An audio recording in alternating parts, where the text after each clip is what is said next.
All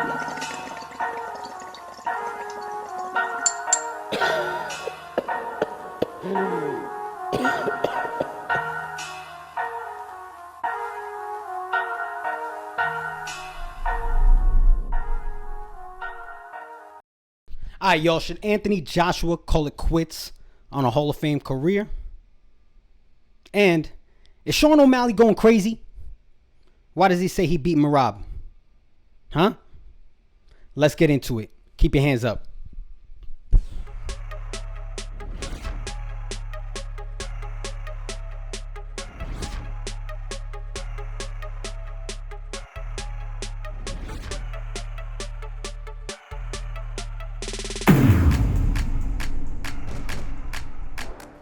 What's poppin', everybody? Welcome to another edition of Ring Warriors TV, a new podcast I am starting just by myself, basically recapping the week behind us and the weekend that just passed us in combat sports. And this weekend, y'all, we had a bunch of happenings. The second weekend in a row Riyadh season has put on for fight fans.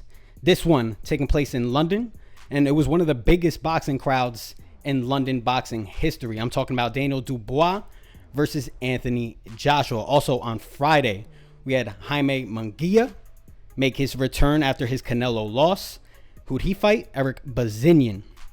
Also during the week, a little funny story to talk about. We'll finish up on talking about Sean O'Malley discussing his fight with Merab at Noche UFC. He apparently watched it back. All right. He was tweeting his thoughts, and he apparently thinks he won. He took 3 out of the 5 rounds. So we'll discuss that and so much more. Just a part of the new things we're bringing to the channel. So real quick, let me just pay the bills. If you haven't, like, subscribe, and comment. All right.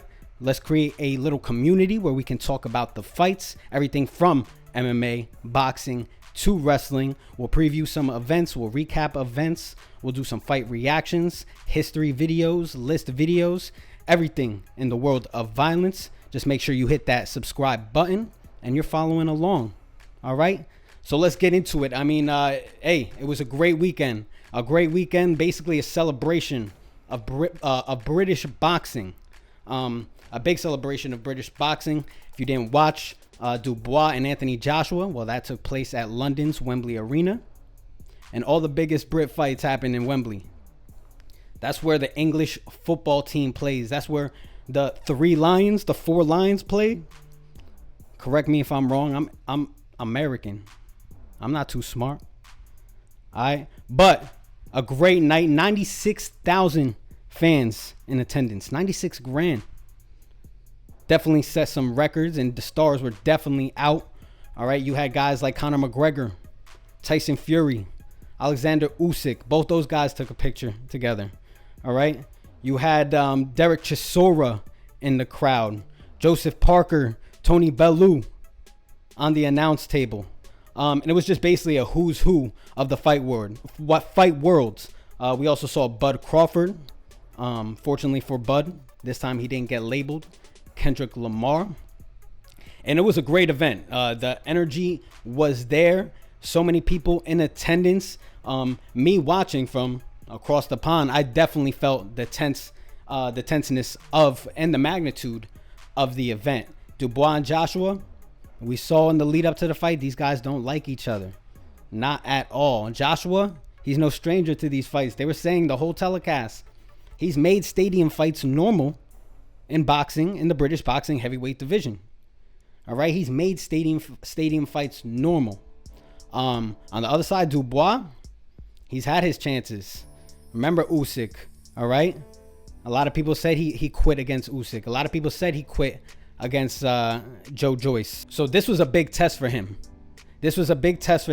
Can he reclaim the glory that was a lot expected of him when he was coming up? The guy he was facing was Joshua. If you guys don't know, hey, these guys have a little bit of a past together. Joshua and Dubois used to train back in the day. And it was said that Dubois would get the better of Joshua in sparring sessions. So we saw the face-off happen. Both those guys literally almost scrapped during this face-off session. And in the lead up to the fight, I think, and you saw that in the face-off. You saw Joshua was confident. All right, he's had some good wins, beating Otto Wallen, beating Ngannou. Even though that wasn't a boxer, hey, it was a beautiful knockout. He did what he needed to do. He handled the job appropriately. And he was confident before the fight, leading up to the fight. He said this is the best version of him, the best version, even better than the guy that beat Vladimir Klitschko. So going into this, I was hyped. I was buying into the confidence. I was thinking that Joshua was going to win. I was using the evidence of the past and was thinking that Dubois, if he got a little bit of turbulence, if he experienced a little bit of turbulence in those waters, he would do like what we saw in the past and he would bow out. Unfortunately, man, that wasn't the case, man. Dubois came into the ring and immediately from the ring entrances, he was confident. You saw that he was comfortable. 96K in attendance once again, but he came out excited. You did not see any nerves on his part. Joshua, on his part, he was comfortable too. He was very stoic, just staring. All right. And hey, I think that goes back to the confidence. He was confident. He was just staring Dubois down. But you know, you can be confident and all that, but once the ring bell goes, you got to perform. And in round one, immediately, things turned to chaos. All right, Dubois came out like a bat out of hell. He came out on fire, throwing heavy blows, catching Joshua early, and basically he caught Joshua, got him hurt early, and didn't let up. Joshua was still trying to fight back, but he was getting caught. Dubois has that great jab. He's always had a great jab to start off. It was landing on Joshua early. Then, towards the end of the first round, what we see, it was in the last seconds. Last few seconds of the round, Dubois, I think, was a right hook. Glanced Joshua, but did hurt him. Put him on the canvas. And from here on out, I mean, that was basically the story of the fight. Joshua was affected immensely by the power of Dubois, and Dubois just showed that he was boxing great in there. Again, using that jab, setting up his shots, waiting for AJ to make a mistake, and AJ was making those mistakes. Now we head to round 5. Just to summarize it, because I'm not going to go through each round, but there was a knockdown in round 1, I believe round 3. I believe round 4, and this is Dubois knocking down Joshua. It was looking bad. But we come to round 5, and interestingly enough, Joshua was in his corner before this round, and he seems pretty confident. Talking to someone in the crowd, and he's basically giving that aura that he's figured something out. I thought he was maybe figuring something out. So we come out to round 5, and immediately, Joshua loads up a big right hand, lands on Dubois, hurts him, has him spaghetti leg, bang. It looked like he was retreating, and this was at a point where Joshua needed this. He needed to go for the kill, because how the fight was trending was that he was getting hurt so much that eventually he was going to get dropped. So Joshua goes in for the kill, and what happens when you go in for the kill? You leave yourself vulnerable, and that's exactly what happened. Dubois, perfect counter, put him out to the canvas. No question about it. Knockout for Dubois. And it was a big moment for Dubois. After the loss to Usyk, he was basically damaged goods, man. It was basically a lot of people. Darren Barker before the fight said that he basically considered Dubois a laughingstock. He's a guy who wasn't willing to go out on his shield in the biggest moment. But a victory like this puts him in the upper echelons now of Tyson Fury, Alexander Usyk, and you can't say anything against that. It was a gritty win. I mean, he took the fight to Joshua, really gave it to him, and hey, had him sleeping at the end. So what's next for Dubois? Well, we have to think he'll face the winner of Fury Usyk number 2 if there is no third fight. He'll face the winner of those, and the winner of Dubois in that fight will be the solidified king of the division. For Joshua, now you guys tell me. For Joshua, what do you guys think is next? Do we see him have any big money fights left on the horizon? I mean, one would have to think that his days in the upper echelons of the division are basically over. Similar to a Deontay Wilder, where we won't be seeing him compete with the best guys anymore. And he's taking some big knocks. Remember, he was knocked pretty good against Klitschko. He was knocked good against Andy Ruiz. He knocked good here. And one would have to think, hey, if I'm Joshua, I've made my money. I've changed the sport. I undoubtedly have a Hall of Fame career. So why not hang it up? After the fight, he said he wasn't planning on hanging it up. He said this is not the end. So that leaves us to speculate what's next and what could be next. Now, I think there's two fights out there that I am interested in seeing. Me being an American, all right? Me loving conflict. I think this is a great time for Joshua versus Wilder. Both guys coming off a loss. How about that? There is still some energy around their name. I would still watch it. I'd be excited for it. What about a Joshua versus Jarrell Miller? Jarrell Miller, New York's very own, my man. Well, we all know they were all supposed to fight a few years back. Jarrell gets popped for PEDs.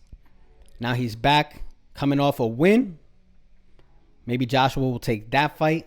I don't know how much money will be in that fight, but I do know the Deontay Wilder fight. Hey, there will be some good money into that. I think Riyadh season will definitely, Turkey will definitely pay the bag for that fight. So those are two possible routes that Joshua could go. You let me know what you guys think of that below in the comments. But I think, Joshua versus Wilder fight. Ooh. All right. There's still excitement there. Even though both guys seem like they're damaged goods right now. You can still trick your mind and get excited. Put that on a co-main event of a big card. Or put that as a main event of a solid card with some good fights under it. We're seeing the Riyadh season promoters, Turkey. They're stacking these cards with good fights, even though we just watched the main event. There was a bunch of other cards, fights on that card that were great. You know, Buatsi, we had Warrington, Josh Kelly. But it was Saturday, man. I got stuff to do on my Saturday. I was running my errands. WVU was playing. So we had some other things to worry about. On Friday, Jaime Munguia.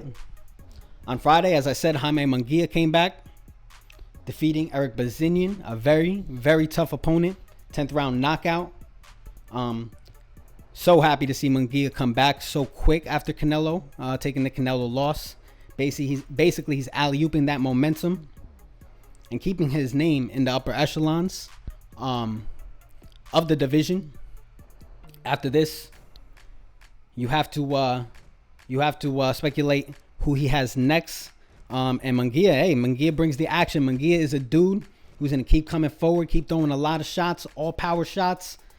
And it's a style that makes fights, makes classics. And I think the best mixture for him moving forward would be an opponent like Caleb Plant. What you guys think about that? Caleb Plant versus Jaime Munguia, especially after Plant's latest victory 2 weeks back, where he went gritty to get the knockout. Well, how about him, Caleb Plant versus Jaime Munguia?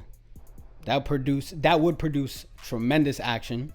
I think that would produce some good pay-per-view buys.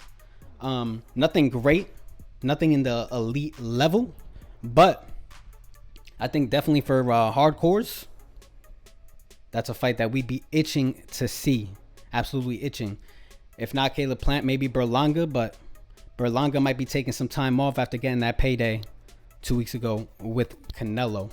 And finally, man, last week, the other big story I was following was Sean O'Malley reacting to his Noche UFC loss.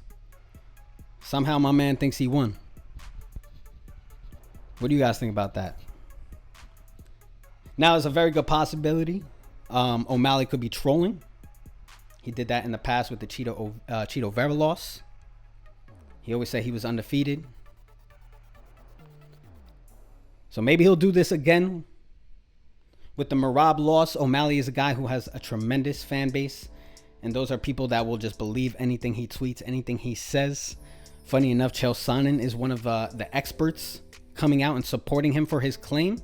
I don't mind that. Chael is someone who knows the game and knows how to play the headlines, play the media. And maybe O'Malley is taking a little page out of the book of Chael Sonnen here. There's no word yet on what O'Malley or who O'Malley will face next. We do know he wants to take some time off. So, hey, bro, take some time off. You've been fighting regularly. You deserve that. You got a belt on your record. You got some good paydays on your record. And, hey, maybe go back to the drawing board. Get your body in shape. Reevaluate your friends because, hey, if y'all didn't see his podcast, his friends were more torn up about not being invited to the after party than their boy losing. What's that saying? In the darkest days, your true friends come out. That could be true. So that leaves us. So that just leaves us with the next big event coming up is UFC 307. Of course, that being Alex Pereira versus Khalil Roundtree. Make sure you stay tuned to the channel. Again, hit the like button, subscribe. So stay tuned. We'll keep this a regular weekly thing. Ring Warriors TV. Make sure you hit the notification button to know whenever it drops. And we'll continue adding some production value as time goes on. But yeah, hit the comments. Make sure you let me know what you think. And let's start a little conversation, baby. All right, it's Lou Too Sick. Remember, always keep your hands up. Every time I wake up, shit feel the same. Got a million thoughts and they weighing on my brain. Sipping on my favorite liquor just to ease the pain. Cause I feel like I'm crazy and desperate need to change. Making plans to move and talking state to state. Talking pounds of haze, medical high grade. Look how my eyes stay, what more can I say? How dare a nigga tell me that this rap won't work?